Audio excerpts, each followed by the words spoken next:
I stood in that ballroom, watching my father hand my brother Derek the keys to the $240 million empire, the mansion in Greenwich, and the private jet. 200 guests applauded like trained seals. Then Dad turned to me. His eyes were cold, empty. He raised his champagne glass and said loud enough for everyone to hear, "You will get nothing. You were never meant to exist. I wish you had died at birth." The room erupted in cruel laughter. My face burned. I started walking toward the exit, trying to keep my head up. Then Howard, the family lawyer, intercepted me and pressed a sealed envelope into my trembling hand. My fingers shook as I tore open the envelope right there in the marble hallway. I recognized the handwriting immediately. Mom. My breath caught in my throat. She had been gone for 2 years, taken by cancer that ate through her body in 6 brutal months. The letter was dated 3 weeks before she died. "My dearest Cliff," it began. "If you are reading this, then Howard has finally found the courage to give you what I left in his care. I am so sorry I was not strong enough to tell you this while I was alive. I was afraid of your father. I was always afraid of him. But you need to know the truth, and the truth will set you free." My hands were shaking so badly I could barely read. Behind me, I heard my father's voice rising in another toast. More laughter. More celebration of the son he actually loved. "You are not the affair, baby," Mom's letter continued.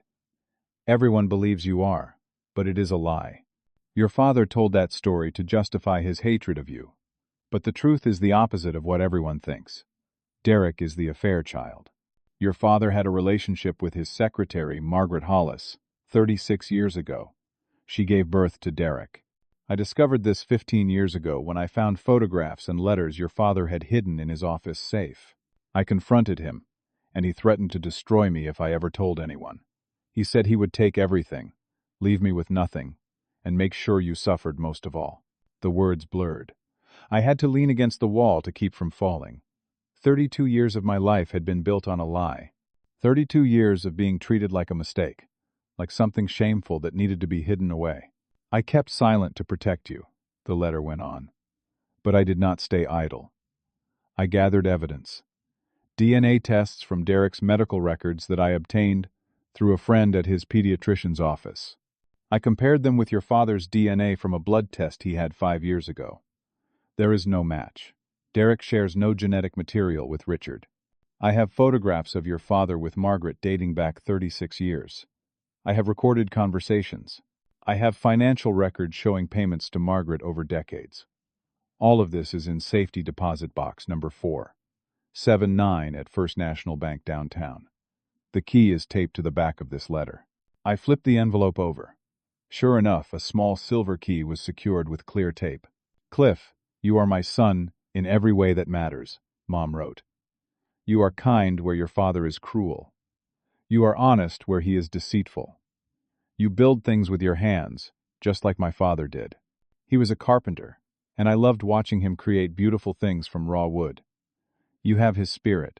Your father always hated that I loved my father more than I ever loved Richard. I think that is why he hated you. You reminded him that real worth has nothing to do with money or power. I am so proud of you. Please forgive me for not being braver. Please use this truth to free yourself. All my love, forever, Mom." I looked up. Through the doorway, I could see my father. He was staring at me. His face had gone completely white. The champagne glass slipped from his hand and shattered on the marble floor. The sound echoed through the ballroom like a gunshot. Everyone went silent. He knew. Somehow he knew exactly what I was holding. "Cliff?"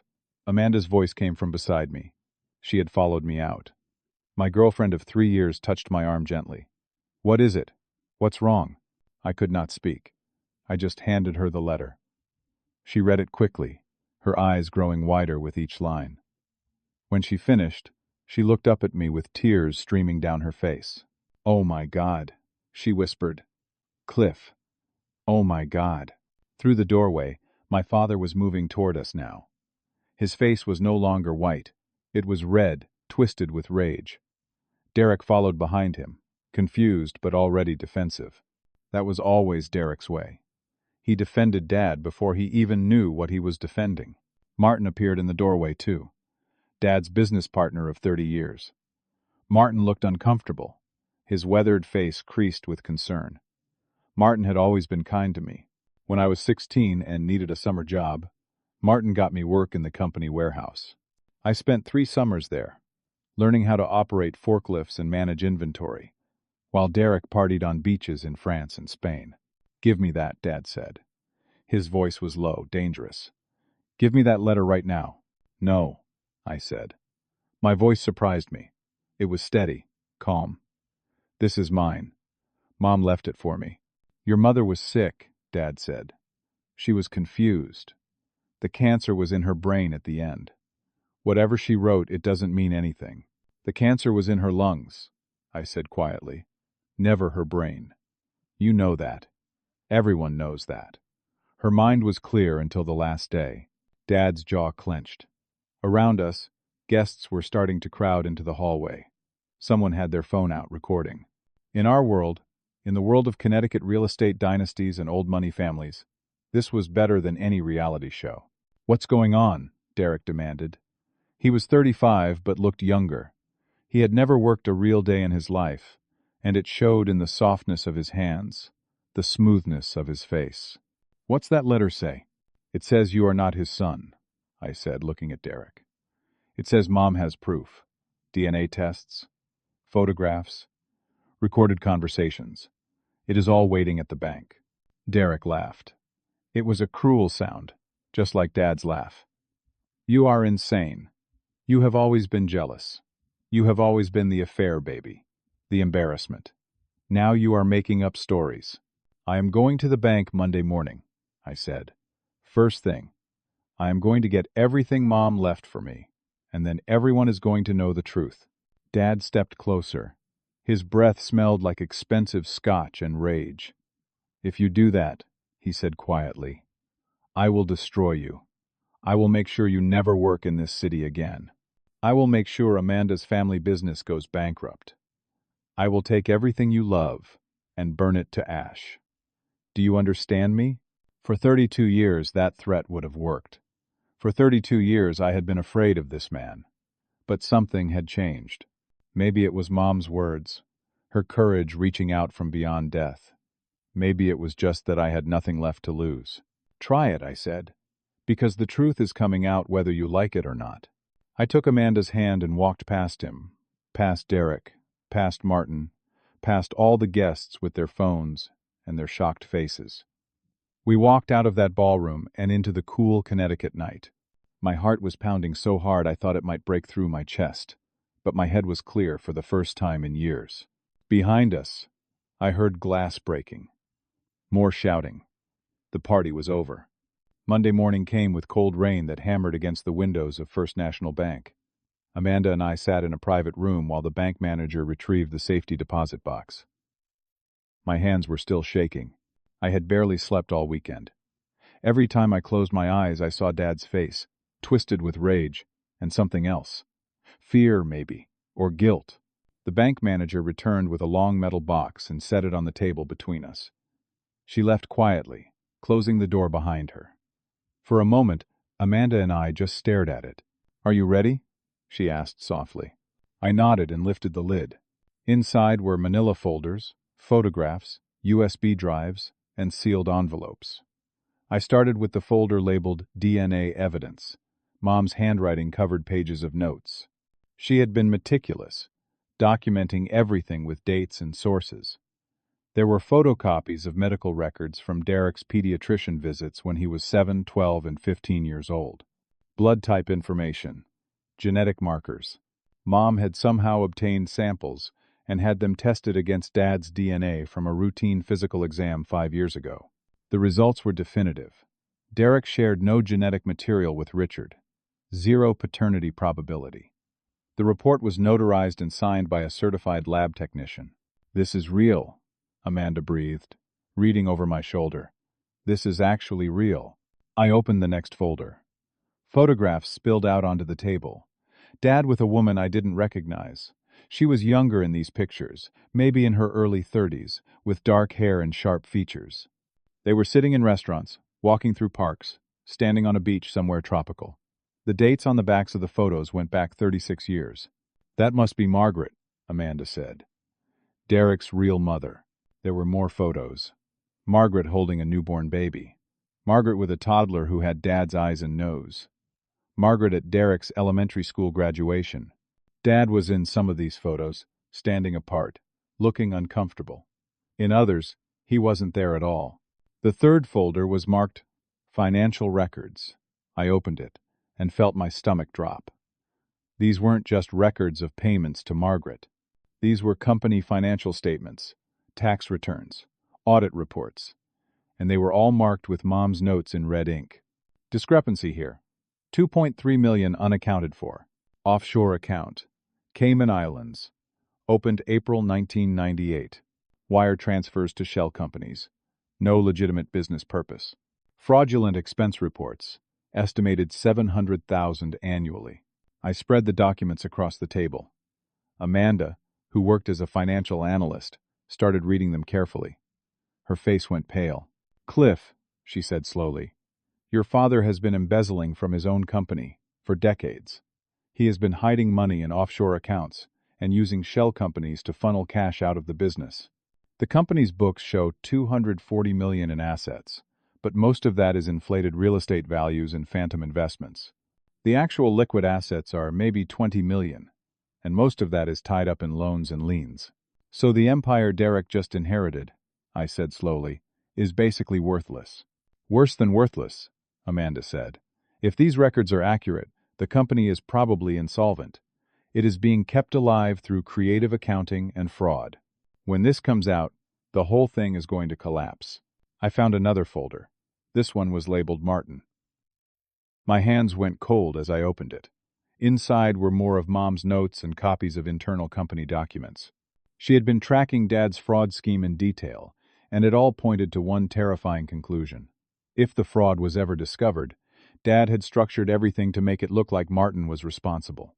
Martin, who had been Dad's partner for 30 years. Martin, who had treated me with kindness when Dad treated me with contempt. Martin, who had put his entire retirement savings into the company because Dad told him it was safe. "He is setting Martin up to take the fall," I said. My voice sounded hollow. "If this ever comes out, Martin goes to prison and loses everything. Dad walks away clean." Amanda found a USB drive at the bottom of the box. She plugged it into her laptop. A series of audio files appeared. We clicked on the first one. Dad's voice filled the room. "If anyone ever finds out about the offshore accounts, we pin it on Martin. I have already created a paper trail. His signature is on the documents. His name is on the shell company registrations. He thinks he is signing routine paperwork, but really he is signing his own prison sentence. It is perfect." Another voice, a woman's. "What if he fights back? What if he hires lawyers?" "He won't," Dad said. "Martin is too old, too tired, too trusting. By the time he realizes what is happening, it will be too late. I will be in Monaco with $80 million in a secure account, and he will be answering to federal prosecutors. Trust me, Margaret. I have done this before." The recording ended. Amanda and I sat in silence.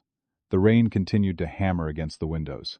"Your mother was building a case," Amanda finally said. "She was going to expose all of this. The affair, the fraud, everything. But she died before she could finish," I said. "So she left it for me." My phone buzzed. A text from Derek. "Dad says you better watch your back. Accidents happen." I showed it to Amanda. Her face hardened. She was usually gentle, sweet, but I saw something fierce flash in her eyes now. "We need help," she said. "We need someone who knows how to handle this kind of thing. Someone who is not afraid of your father." "I know someone," I said, thinking of Martin. "We need to warn him first. He deserves to know what is coming." There was a knock at the door. The bank manager opened it slightly. "Mr. Cliff? There is a gentleman here asking to see you. He says it is urgent. His name is Howard." Amanda and I exchanged glances. We gathered all the documents back into the box and followed the bank manager out. Howard was standing in the lobby, looking 10 years older than he had at the party Friday night. His suit was wrinkled. His eyes were red. "I know what is in that box," he said without preamble. "Your mother showed me some of it before she died. She made me promise to give you that letter when the time was right. I have been carrying that guilt for 2 years. Why didn't you give it to me sooner? I asked. Because I was afraid, Howard said simply. Your father has powerful friends, judges, prosecutors, police chiefs. I have a wife and grandchildren. I was terrified of what he might do. But after Friday night, after I saw his face, I realized that staying silent was worse than being afraid. So I am here to help you. Whatever you need, I will do it, even if it costs me everything. I looked at this old man, this lawyer who had served my family for 40 years, and I saw real courage. It shamed me a little. He had more to lose than I did, and he was still standing here, offering to fight. We need to talk to Martin, I said. Today, right now, before Dad makes his move. Howard nodded. Martin is already at risk. I heard your father on the phone this morning. He is planning to execute the frame-up Wednesday, at the official retirement ceremony when all the paperwork transfers. If we are going to stop him, we have 3 days. Amanda squeezed my hand. Then we need to move fast. We left the bank in Howard's car. The safety deposit box contents were locked in Amanda's bag. As we drove through the rainy streets toward Martin's house in West Hartford, I called him. Martin, it is Cliff. I need to see you right away. It is important. It is about Dad and the company. There was a pause. Cliff, your father called me last night. He told me you have been stealing from the company. He told me he has proof. My blood went cold. Martin, that is a lie. Dad is the one who has been stealing. I have evidence. Please, just give me 30 minutes. If you don't believe me after that, I will leave and never bother you again. Another pause. 30 minutes. But I am calling my lawyer to be here too. That is fine, I said. Bring whoever you want. The truth is the truth. We arrived at Martin's modest colonial house, 45 minutes later. He answered the door himself, looking wary. His lawyer, a sharp-eyed woman in her 50s, stood behind him. We all moved into Martin's living room, where family photos covered every surface. Martin and his late wife, taken over decades of marriage, their children and grandchildren, a life built on honesty and hard work. I spread the documents across his coffee table. Amanda set up her laptop with the audio files ready to play. Howard stood by the window, keeping watch. And then I told Martin everything. By the time I finished, Martin had tears running down his weathered face. His lawyer was pale, shaking her head in disbelief. The audio recordings had hit Martin the hardest. Hearing Dad's voice, so casual about destroying his best friend's life, had broken something in him. 30 years, Martin said hoarsely. I trusted him for 30 years. My wife died 3 years ago. Did you know that, Cliff? Cancer, just like your mother. Richard came to the funeral. He held my hand and told me I wasn't alone, that he would take care of me, and all the time he was planning to send me to prison. We can stop him, I said. But we need to go to the FBI. Today. With everything we have. Martin's lawyer leaned forward. If these documents are authentic, and if those recordings are real, then you have enough for federal charges. Wire fraud, tax evasion, conspiracy. Richard could go to prison for decades. But you need to move now. If he suspects you are going to authorities, he will destroy evidence and flee. Men like him always have an exit strategy. Wednesday, Howard said from the window. That is when the retirement paperwork becomes official. That is when Martin's name gets attached to everything. Richard is planning to leave the country right after. Then we go to the FBI tomorrow, Martin said. He had stopped crying. His voice was steel now.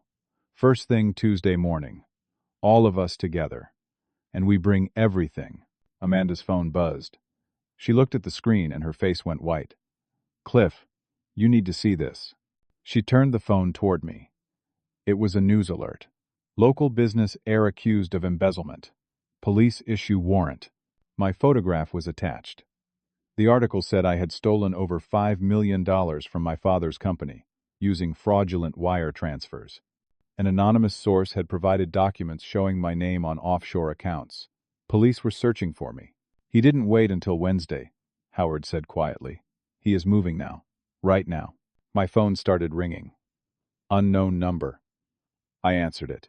Cliff, this is Detective Morrison, Hartford Police. We need you to come in for questioning regarding allegations of embezzlement and wire fraud. Can you tell me where you are right now? I looked at Martin, at Amanda, at Howard. They all looked back at me with expressions of fear and determination. I am with my lawyer, I said. We will be there within the hour, but I need to speak to the FBI first. What my father is accusing me of is a lie, and I have evidence that proves it. Sir, if you don't come in voluntarily, we will have to issue a warrant for your arrest. Then issue it, I said. Because I am not hiding. I am going to the FBI, and then I am coming to you. And when I do, you are going to arrest the wrong person if you arrest me. I hung up. My hands were shaking again, but not from fear, from rage. Dad had backed me into a corner, and now I had only one choice. Fight back with everything I had. Let's go, I said. We are going to the FBI right now. All of us. With everything. And we are going to end this. We spent Tuesday morning in a sterile FBI conference room that smelled like burnt coffee and desperation. 2 agents, Special Agent Reeves and Special Agent Park, listened as we laid out everything. The DNA tests proving Derek was the affair child. The financial records showing decades of embezzlement. The audio recordings of Dad planning to frame Martin. Mom's meticulous notes documenting it all. They took copies of everything. They asked questions for 3 hours. They made phone calls to people we couldn't see, had conversations we couldn't hear. And then they told us they needed time to verify everything before they could move forward. How much time? Martin demanded. His face was haggard. He hadn't slept. 72 hours minimum, Agent Reeves said. We need to authenticate the documents, verify the audio recordings, confirm the offshore accounts exist.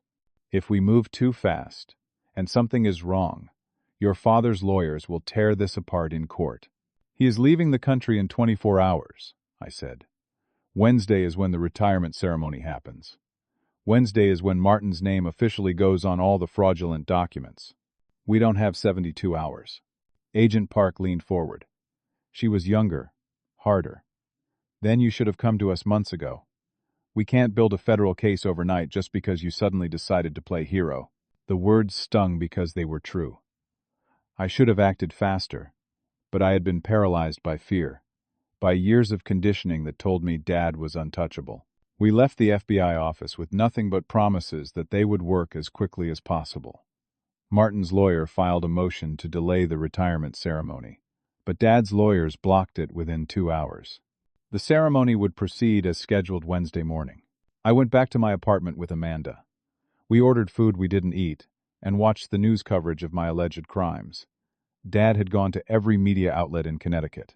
He stood in front of cameras with tears in his eyes, playing the role of the heartbroken father whose own son had betrayed him.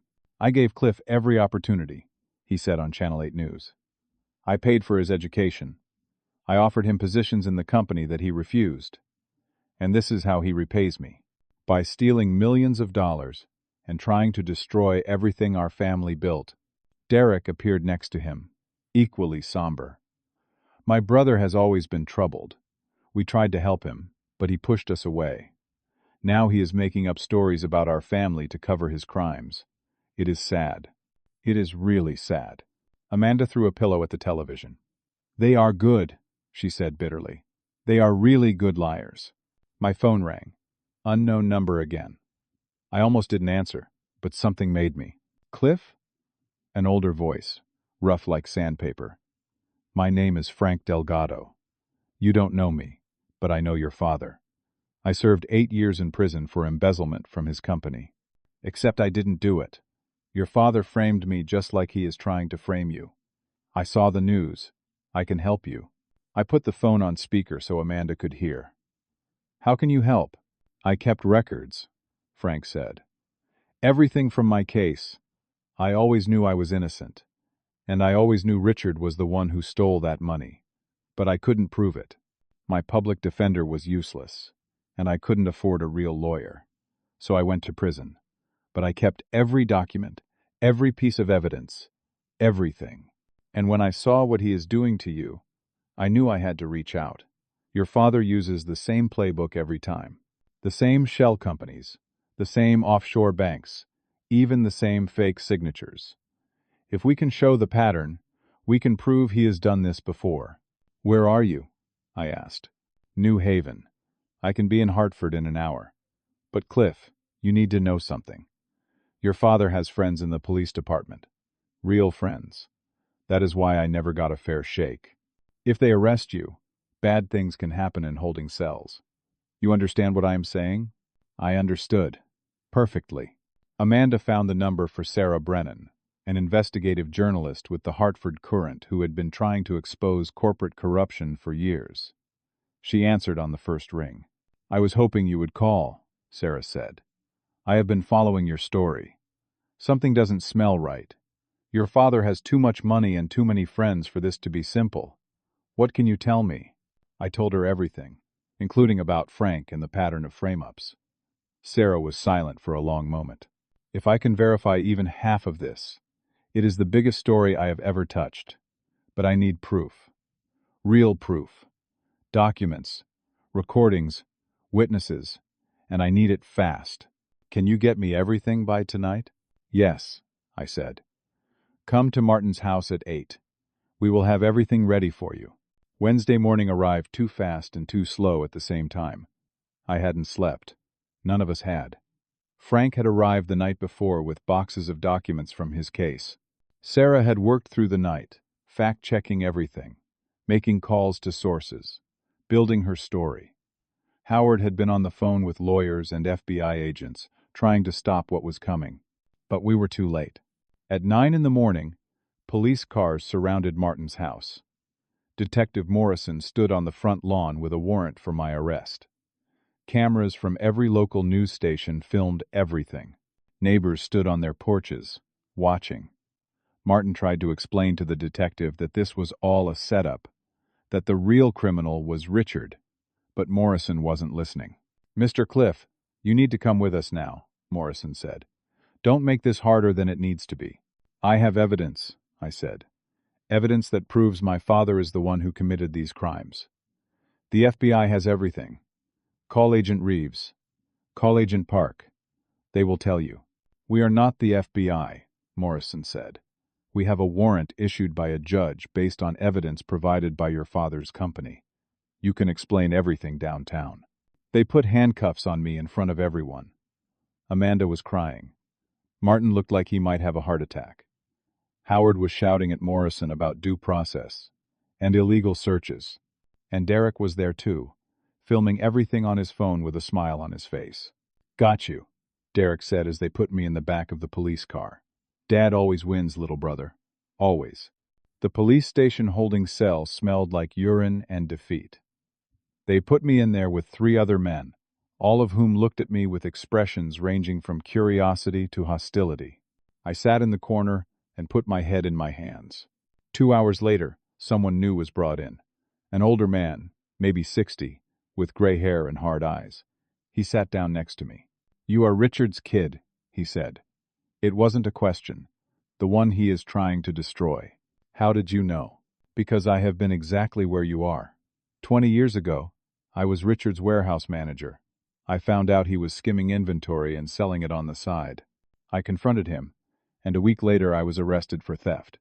Served 8 years. Lost my wife, my house, my kids. Richard has connections in this department. The same detective who arrested you arrested me. Morrison. He is on your father's payroll. Frank told me, I said. Frank Delgado. He reached out yesterday. The man's eyes widened. Frank? How is Frank? He is trying to help me. He kept records from his case. Smart man. I should have done the same. Listen, kid. You have got maybe 24 hours before they transfer you to county lockup. Once you are in county, Richard's people can get to you. You need to make bail and get out of here fast. Do you have someone on the outside who can help? I have people, I said. Good people. Then pray they move fast. 4 hours later, Amanda arrived with a bail bondsman. Martin had put his house up as collateral. The bail was set at $500,000. An absurd amount for a non-violent first-time offender. More evidence of Dad's influence. But we scraped together what we needed, and by 6 that evening I was free. Outside the station, Sarah was waiting with her cameraman. Cliff, I am running the story tomorrow morning. Front page. Everything. The embezzlement, the frame-ups, the offshore accounts, all of it. I have verified enough to publish, and once it is out there, your father can't put the genie back in the bottle. But I need a statement from you. I need you to go on record. I looked into her camera and I told the truth. All of it. The letter from Mom, the DNA tests, the recordings. Frank and the other man, whose name I now knew was Samuel. The pattern of destruction my father had left in his wake for decades. My father is a liar and a criminal, I said into the camera. And tomorrow, everyone is going to know it. Thursday morning, Sarah's story exploded across every news outlet in Connecticut, and then rippled outward to national media. The headline read, "Real estate mogul, accused of decades of fraud, multiple frame-ups." Underneath was my father's photograph next to photos of Frank, Samuel, and 2 other men Sarah had found, all of whom had been sent to prison for crimes Dad committed. My phone started ringing at 6 in the morning and didn't stop. Reporters, lawyers, old acquaintances who suddenly wanted to hear my side of the story. The FBI called to say they were expediting their investigation based on Sarah's reporting. Agent Reeves sounded almost apologetic. But the most important call came from Derek. "We need to talk," he said. His voice was different, smaller, not on the phone, in person. "Why would I meet with you?" I asked. "So you can film me for Dad again?" "Because I know where Margaret is," Derek said quietly. "My real mother, and I think she can help you." 2 hours later, I met Derek at a coffee shop in Manchester, far from Hartford where cameras might recognize us. Amanda insisted on coming. She didn't trust Derek, and honestly, neither did I. But we needed every advantage we could get. Derek looked terrible. His eyes were red and swollen, like he had been crying for hours. His expensive clothes were wrinkled. He had always been so careful about his appearance, so polished. Seeing him disheveled was jarring. "I read the article," he said without preamble. "I looked at the evidence Sarah published. The DNA tests. The recordings. It is all real, isn't it?" "Yes," I said simply. Derek's face crumpled. "I always knew something was wrong. I always felt like I didn't quite fit. Dad never looked at me the way he looked at you." "He didn't look at me with love," I said. "He looked at me with hatred." "I know. But it was still a look. He saw you. He never really saw me. I was just a prop in whatever game he was playing." Derek wiped his eyes roughly. "I found letters a few years ago. Letters from Margaret. She wrote to me every year on my birthday from the time I was 15 until I was 30. Dad intercepted them all. He kept them in a file in his office like trophies. She begged to see me. She said she loved me.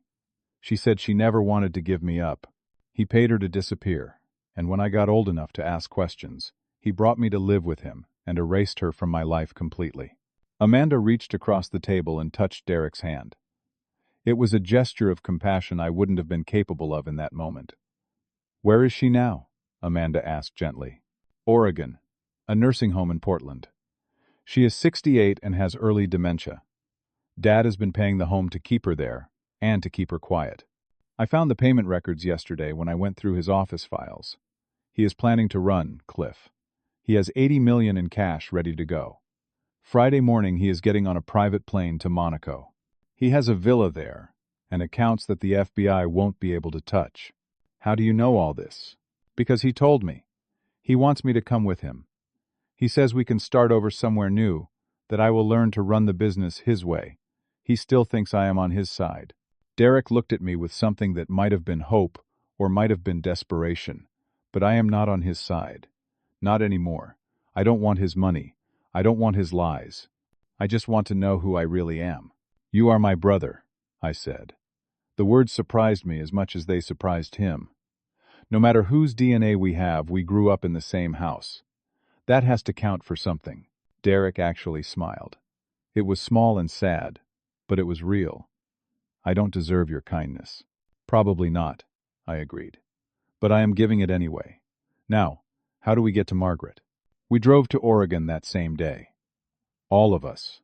Me, Amanda, Derek, Martin, Sarah, and even Frank, who insisted on coming because he said he wanted to see this through to the end. Howard stayed behind to coordinate with the FBI and keep watch on Dad's movements. 18 hours in 2 cars, trading off drivers every few hours, stopping only for gas and bathroom breaks. We arrived in Portland Friday morning, exhausted and wired on coffee and adrenaline. The nursing home was a pleasant facility overlooking the Columbia River. It looked peaceful. It looked like the kind of place where people lived out their final years in dignity. The director of the home, a kind-faced woman named Patricia, met us in the lobby. Derek had called ahead to explain who he was and why we were coming. Patricia's expression was complicated. Margaret has good days and bad days, she explained. The dementia is progressing.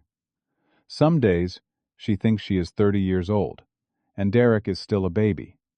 Other days, she is sharp and present. I cannot predict which version you will get today. Can we see her? Derek asked. His voice was shaking. Patricia led us to a sunny room on the 2nd floor. Margaret was sitting by the window, looking out at the river. She was small and thin, her dark hair now mostly gray, but I could see traces of Derek in her face. The shape of her nose, the set of her eyes. Margaret, Patricia said gently. You have visitors. Your son Derek is here. Margaret turned slowly. For a moment, she looked confused. Then her eyes focused on Derek's face, and something shifted. Recognition, joy, grief, all of it at once. Derek, she whispered. My baby. You came. Derek crossed the room and knelt in front of her chair. I am sorry it took so long, Mom. I am so sorry. Margaret touched his face with trembling fingers. You look just like my father. He was a good man. Are you a good man, Derek? I am trying to be, Derek said. Tears were streaming down his face now. I am really trying. We spent 3 hours with Margaret. She drifted in and out of clarity, but during her lucid moments, she told us everything. She confirmed the affair with Dad, the pregnancy, the payment to disappear. She showed us a storage unit key she had kept hidden in her room. I saved everything, she said. Every letter he sent me, every check he wrote, every threat he made. I knew someday someone would need the truth. I hoped it would be Derek who came looking for it, but I am glad anyone came at all. The storage unit was in downtown Portland, a 10 by 10 space filled with boxes. Inside were 36 years of evidence. Letters where Dad explicitly acknowledged Derek was his son and promised to support Margaret if she stayed away. Canceled checks showing monthly payments. Photographs of Dad visiting Derek as a baby, before he decided to take Derek and erase Margaret completely. And recordings.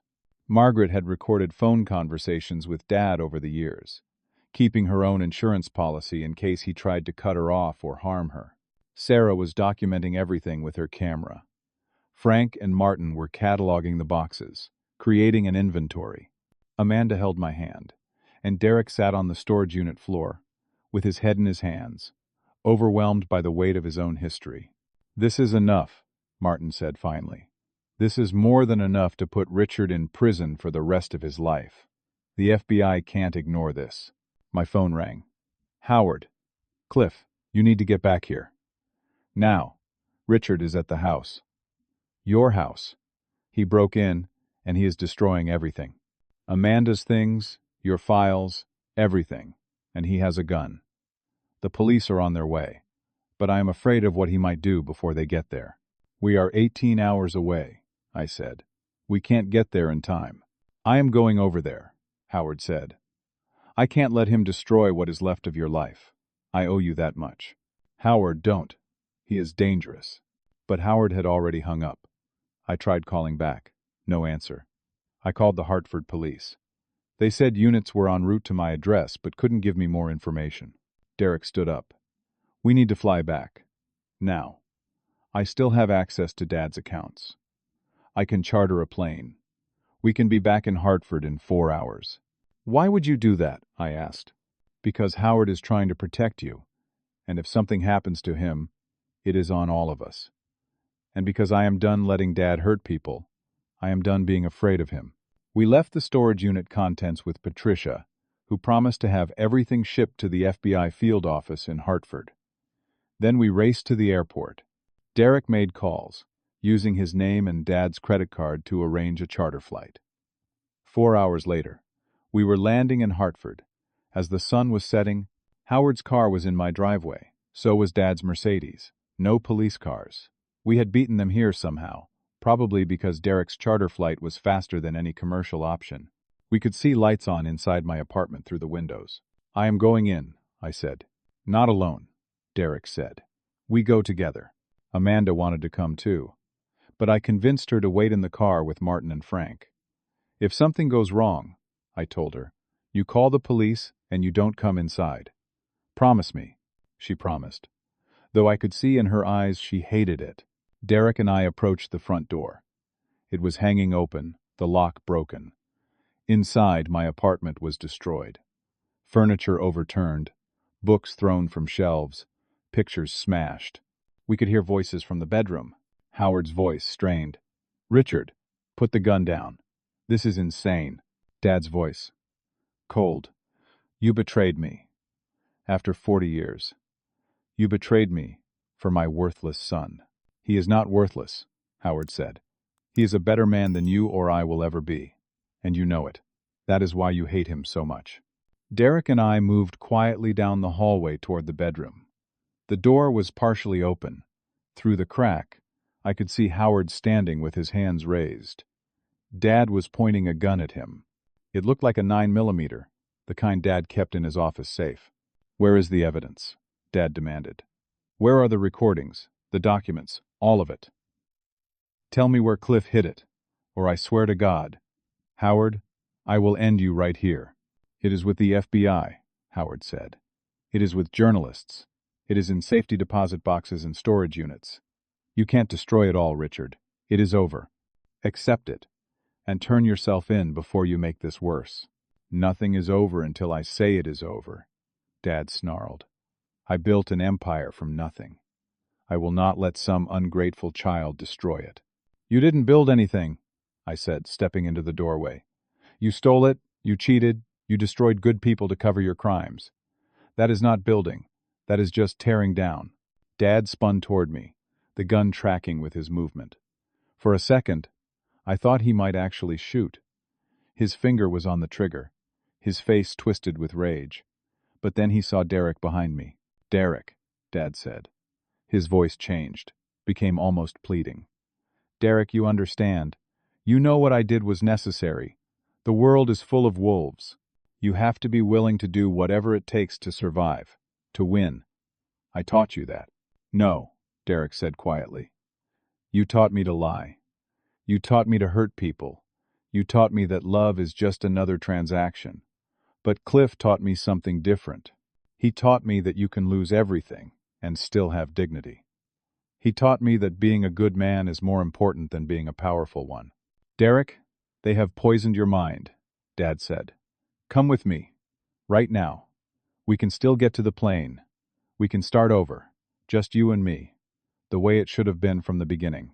I am not going anywhere with you, Derek said. And neither is that gun. Derek stepped forward. Dad swung the gun toward him. And in that moment I moved. I grabbed Dad's wrist and twisted. The gun went off, deafeningly loud in the small room. The bullet went into the ceiling, raining down plaster. Derek tackled Dad from the side, and we all went down in a tangle of limbs. The gun skittered across the floor. Howard grabbed it and backed away, his hands shaking as he pointed it at the ground. Dad was underneath us, still fighting, still raging. You are nothing, he screamed at me. You were supposed to die. Your mother and I fought the night you were born, and I told her I wished she had miscarried. You were never wanted, never loved. You ruined everything. I know, I said. I was pressing his shoulders to the floor, and Derek had his legs pinned. I have known my whole life that you didn't want me. And you know what? I don't care anymore. Your hatred doesn't define me. Your love wouldn't have saved me. I define myself now, and I am a better man than you will ever be." Sirens wailed in the distance, growing closer. Red and blue lights flashed through the windows. The police had finally arrived. So had FBI agents. They swarmed into the apartment, guns drawn, shouting commands. "Put the gun down. Hands where we can see them." Howard set the gun carefully on the floor and raised his hands. Derek and I climbed off Dad and stepped back. Agents moved in, cuffing Dad and reading him his rights. Agent Reeves was there, and Agent Park, and they looked at the destroyed apartment and the gun and Howard's terrified face and started piecing together what had happened. "Richard Thompson," Agent Reeves said formally, "you are under arrest for wire fraud, tax evasion, embezzlement, conspiracy to commit fraud, and now attempted murder. You have the right to remain silent." Dad didn't remain silent. As they led him away, he turned and looked at me one last time. "I should have killed you myself," he said. "The night you were born. I should have smothered you in your crib." "But you didn't," I said. "And now everyone knows what you really are." They took him away. Medical personnel checked Howard for injuries, but he was physically fine. Shaken, traumatized, but alive. Derek sat on the floor with his back against the wall, staring at nothing. Amanda ran in and threw her arms around me, and I held her like she was the only real thing in the world. Margaret arrived the next day, brought by Patricia from the nursing home. She was having a good day, clear-minded and present. She sat with Derek in Martin's living room, where we had all gathered to regroup, and she told him about his grandfather, the man whose features Derek shared. "He was a carpenter," she said. "He built houses with his own hands, beautiful houses that families lived in for generations. He always said that the best legacy is the one you can touch, that other people can use, that makes their lives better. I think you have his spirit, Derek. I think you could build something good if you wanted to." Derek cried in his mother's arms for the first time in 36 years. And I realized that maybe Mom had been right in her letter. Maybe family isn't just about blood. Maybe it is about who shows up when everything falls apart. Friday morning, we went to the FBI field office as a group. Me, Amanda, Derek, Martin, Howard, Frank, Samuel, Sarah, and Margaret. We brought everything. Every document, every recording, every piece of evidence Mom had collected and Margaret had saved. Agent Reeves and Agent Park set up in a conference room and went through it all with a team of forensic accountants and legal specialists. By Friday afternoon, they had enough to file federal charges against Dad for crimes spanning 3 decades: wire fraud, tax evasion, money laundering, conspiracy, obstruction of justice, and now attempted murder, based on what happened in my apartment. The gun had Dad's fingerprints on it. Howard's testimony was clear. Even the apartment's security camera, which I had forgotten about, captured the whole thing. But there was more. The forensic accountants found something even Mom hadn't known about. Hidden within the complex web of offshore accounts and shell companies was a legitimate investment portfolio. It had been created 26 years ago, in a trust under my name, funded with $200,000 from an account belonging to my mother's father, the carpenter grandfather I had never met. He had died when I was 6, leaving Mom a modest inheritance. Mom had taken that inheritance and invested it conservatively through a financial advisor named Grace Wellington. Over 25 years of careful management and compound growth, that $200,000 had become $12 million. The trust had been structured to remain hidden from Dad, to activate only under specific conditions. If Dad's fraud was ever proven, or if I turned 35, whichever came first. Grace Wellington came to the FBI office to explain it all. She was 70 years old, sharp as a knife, with white hair and kind eyes. She had been Mom's friend since college. "Your mother knew what Richard was," Grace told me. "She knew he was stealing, knew he was cruel. She couldn't leave him while you were young because she was afraid of what he might do. So instead, she prepared. She gathered evidence and built you a future. She made me promise not to tell you until the time was right. She said you would know when you needed it, and you would use it well." I sat in that conference room and cried. Not from pain or anger, but from overwhelming gratitude for a mother who had protected me, even from beyond death. Amanda held my hand. Derek sat across from me, watching with an expression I couldn't quite read. "There is more," Grace said gently. "Your mother also set up a foundation. It is not funded yet, but all the legal paperwork is in place. She wanted you to use the money to help people like Frank and Samuel, people who had been wrongly convicted, who needed a second chance. She called it the Clear Light Foundation. She said you would understand why." I did understand. Clear light had been Mom's favorite phrase. She used to say it when the sun came through the clouds after a storm. She said it meant truth, hope, new beginnings. By Monday, Dad had been formally arraigned. He stood in court wearing an orange jumpsuit instead of his expensive suits. His lawyers argued for bail, but the judge denied it. "Flight risk," the prosecutor said. "80 million in offshore accounts and a villa in Monaco." The judge agreed. Derek testified against Dad in a preliminary hearing. He handed over Dad's offshore account passwords, which he had copied from Dad's personal files. Federal agents seized everything. The 80 million, the villa, the hidden assets scattered across a dozen countries. They also froze all of Derek's inheritance. The company, the mansion, the jet. It all became evidence in a federal case. I sat in that conference room and cried, not from pain or anger, but from overwhelming gratitude for a mother who had protected me even from beyond death. Amanda held my hand. Derek sat across from me, watching with an expression I couldn't quite read. Frank and Samuel had their cases reopened. With the new evidence showing Dad's pattern of frame-ups, the state agreed to vacate their convictions. It wouldn't give them back the years they had lost, but it would clear their names. Sarah wrote a follow-up story about them, and donors started reaching out, offering jobs and support. Howard surrendered his law license voluntarily. He said he didn't deserve to practice after staying silent for so long. But the state bar, after reviewing his testimony and his role in exposing Dad, decided not to prosecute him. They said his cooperation had been essential to justice. Howard started volunteering at a legal aid clinic in Hartford, helping people who couldn't afford lawyers. He said it was the first time in 40 years he felt like he was actually doing good. Margaret moved back to Connecticut, into a small apartment near Derek. Her dementia was still progressing, but she had more good days than bad. Derek visited her every morning before work. He had started working at a nonprofit that built affordable housing. He said he wanted to learn how to create something real, something that helped people.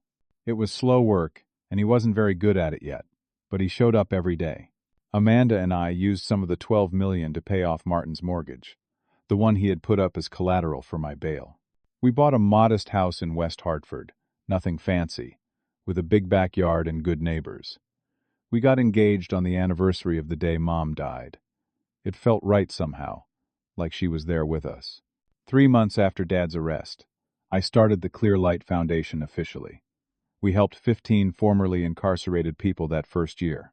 Job placement, legal assistance, housing support. Frank became our outreach director. He knew how to talk to people who had been through the system because he had been there himself. Dad's trial lasted 6 weeks. The evidence was overwhelming. The jury took 3 hours to convict him on all counts. The judge sentenced him to 30 years in federal prison. He would be 102 years old when he got out, if he lived that long. I attended the sentencing. I sat in the gallery and watched as they led him away. He looked smaller somehow, diminished without his power and his money. As they took him out, he turned and looked at me one last time. I didn't look away. I didn't gloat. I just met his eyes and nodded once. It wasn't forgiveness. It was release. I was letting go of the need for his approval, his love, his acknowledgement. I was free. A week after the sentencing, I received a letter in the mail. It was from Dad, written from his cell. I almost threw it away, but curiosity won. Inside was a single page, handwritten in his precise script. "Cliff," it began, "I will not apologize because I am not sorry for what I built. But I will acknowledge that you became something I could never be. You became a good man despite everything I did to prevent it. Your mother would be proud. I wish I could say the same, but I was never capable of that kind of love. Perhaps that is my only real failure. Not the crimes, Not the lies, but the inability to see worth in my own son. You won, and I lost. I suppose that is justice. It wasn't an apology, it wasn't reconciliation, but it was acknowledgement, and somehow that was enough. 6 months after Dad's sentencing, I stood in front of a classroom of 20 teenagers at the Clear Light Foundation's new youth center. The center was in downtown Hartford, in a building that used to be a warehouse. We had renovated it using contractors from Martin's network, many of whom donated their time and materials. The space had classrooms, a workshop, a computer lab, and a community kitchen. These kids were all from difficult backgrounds: foster care, incarcerated parents, poverty, homelessness. They were suspicious and guarded, the way I had been suspicious and guarded my whole life. They didn't believe adults when adults said they cared. They had been disappointed too many times. My name is Cliff, I told them, and I am going to teach you how to build things, not just with wood and tools, but with your lives. I am going to teach you that your past does not define your future, that the people who hurt you do not get to decide who you become. And I am going to prove it by being here, every single day, until you believe it. A kid in the back, maybe 16, sneered at me. That is what they all say. And then they leave. I am not going to leave, I said simply. Ask me in a year if I am still here. Ask me in 5 years. I will be here. We started with basic carpentry. I showed them how to measure, how to cut, how to join pieces together into something sturdy and useful. Some of them took to it immediately. Others struggled. But they all kept showing up, and that was what mattered. Martin came by twice a week to teach business basics. Derek taught them about sustainable building practices. Amanda, who had quit her finance job to work at the foundation full-time, taught life skills and financial literacy. Howard helped kids with legal issues, expunging records and fighting unfair charges. Frank and Samuel ran support groups for kids with incarcerated parents. Margaret visited on her good days. She told stories about her father, the carpenter whose tools I now used in the workshop. She said he used to say that every piece of wood had potential. You just had to see past the knots and the rough edges to find what it could become. One afternoon in early spring, a young man named Jordan finished building his first bookshelf. It wasn't perfect. The joints were a little loose, and one shelf was slightly crooked. But it was sturdy and functional, and beautiful in its imperfection. Jordan stood back and looked at what he had made with his own hands, and I saw something change in his face. Pride, purpose, hope. I made something, he said quietly. I actually made something. Yes, you did, I agreed. And you can make more. You can build a whole life if you want to, one piece at a time. Amanda found me in my office that evening. She was smiling, holding a small white stick. We had been trying for a baby for months, and there it was. 2 pink lines. Life beginning again. We are going to be parents, she said. I held her, and thought about the kind of father I wanted to be. Not like Dad. Not absent, or cruel, or withholding. I would tell my child every day that they were wanted, that they were loved, that they were enough exactly as they were. 7 months later, Amanda gave birth to a healthy baby girl. We named her Grace, after the financial advisor who had protected Mom's gift, and after the concept of grace itself. The grace to forgive. The grace to heal. The grace to begin again. We brought Grace home to our modest house in West Hartford. Derek came to visit, bringing Margaret. Martin brought toys he had built himself in our workshop. Howard brought a savings bond, and a card that said, "For college, or whatever dreams she decides to chase." Frank and Samuel brought a wooden cradle they had made together, sanded smooth and painted with stars. I held Grace in that cradle and made her a promise. You will always know you are loved, I told her. You will always know your worth. No one will ever make you feel less than you are. And if the world tries to break you, I will teach you how to build yourself back stronger. That is my inheritance to you. Not money, not property. Just love and truth, and the knowledge that you are enough. Amanda stood beside me, her hand on my shoulder. What do you think your mom would say if she could see all this? She asked. I thought about Mom, about her quiet courage, her careful planning, her love that had reached across death to save me. About the letter she had written, knowing she wouldn't be there to see what happened next, but trusting that I would find my way. I think she would say that this is what she hoped for, I said. Not the revenge or the vindication, just this. A family built on truth, a life built on purpose. Love that flows forward instead of being trapped in old wounds. That night, after everyone had left and Grace was sleeping peacefully in her new cradle, I went to my desk and pulled out a piece of paper. I started writing a letter, the way Mom had written a letter to me. This one was for Grace, to be opened when she was old enough to understand. My darling Grace, I wrote, by the time you read this, you will know the story of our family. The pain, the betrayal, the hard-won justice. But I want you to know something else. I want you to know that the greatest inheritance is not what is handed to you. It is what you build from the ruins of what was taken away. I told her about her grandmother, who had loved me enough to fight for me even when she was dying. I told her about her Uncle Derek, who had chosen truth over comfort. I told her about Martin and Howard and Frank and Samuel, about the community of broken people who had come together to build something beautiful. Some people spend their whole lives chasing approval from people who will never give it, I wrote. I spent my life becoming someone I could be proud of. And that made all the difference. You will face people who try to diminish you, who tell you that you are not enough. When that happens, remember that worth is not given by others. Worth is something you carry inside yourself, something no one can take away unless you let them. I sealed the letter and put it in the safe with Mom's original letter, with the DNA tests and the recordings and all the evidence of our family's painful history. Someday Grace would read all of it and understand where she came from. But more importantly, she would understand that she was not bound by that history. She was free to write her own story. The Clear Light Foundation grew. We expanded to 3 locations across Connecticut. We helped hundreds of young people, many of whom went on to college or trade school or steady jobs. Some of them came back to volunteer, to pay forward what they had received. The cycle of harm was breaking. The cycle of healing was beginning. Derek eventually moved into his own place, a small condo he bought with money he earned honestly from his job at the nonprofit. He had been sober for a year, attending therapy twice a week, working through decades of damage. He and I had dinner together every Sunday. We talked about sports and work and Margaret's health. We didn't talk about Dad much. There wasn't anything left to say about him. Martin retired for real this time, at 75, with his savings intact and his reputation restored. He spent his retirement teaching carpentry at the foundation and spoiling Grace with handmade toys. He said she reminded him of his own grandchildren, and it was healing to be part of a family again.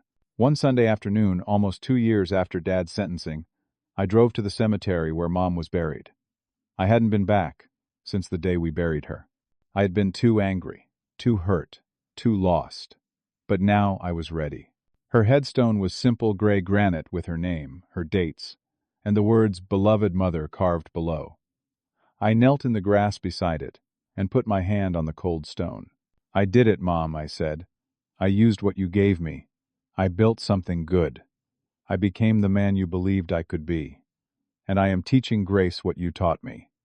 That love is patient. That truth wins, eventually. That the best revenge is a life well lived. The spring breeze moved through the trees. Birds sang. The sun was warm on my shoulders. I felt her presence, not in any supernatural way, but in the echo of her love that lived on in me, in the foundation, in Grace, in everyone we touched. Thank you, I said, for everything, for the letter, for the evidence, for the trust fund, but mostly for believing in me when no one else did, for seeing something in me worth saving. I hope I am making you proud. I stood up and brushed off my jeans. As I walked back to my car, I thought about that night at Dad's retirement party, standing in that ballroom while 200 people laughed at me. I thought about the humiliation, the pain, the moment I wanted to disappear. And then I thought about Howard pressing that envelope into my hand, about opening it and reading Mom's words, about everything that had come after. The revelation, the fight, the justice, the healing. If I could go back to that moment and tell my past self what was coming, what would I say? Maybe just this. Hold on. The truth is coming. Help is on the way. You are stronger than you know, and you are loved more than you can imagine. But I couldn't go back. None of us can. We can only move forward, carrying our scars and our lessons and our hope. We can only build new things from the rubble of what was destroyed. We can only love the people in front of us and trust that it matters. I drove home to Amanda and Grace. We had dinner together, the three of us, in our modest kitchen with its scratched counters and mismatched chairs, and it was perfect. It was enough. It was everything. Because I had learned what Mom tried to teach me all along. That a father's rejection doesn't define your worth. That the people who truly see you, who invest in you quietly, who believe in you when you are invisible to everyone else, those are your real family. That the greatest inheritance isn't what is handed to you. It is what you build from the ruins of what was taken away. And I had built something beautiful. Have you ever had to choose between seeking revenge and building something new from pain? What do you think takes more courage? Destroying someone who hurt you or becoming someone better than they ever were? I would love to hear your thoughts in the comments below. If this story touched your heart or made you think about forgiveness and healing in a new way, please hit that like button and subscribe to hear more stories about resilience and redemption. Share this with someone who needs to know that their past does not define their future. Thank you for listening, and may you find the courage to build something beautiful from whatever ruins life has left you. Grace and peace to you all.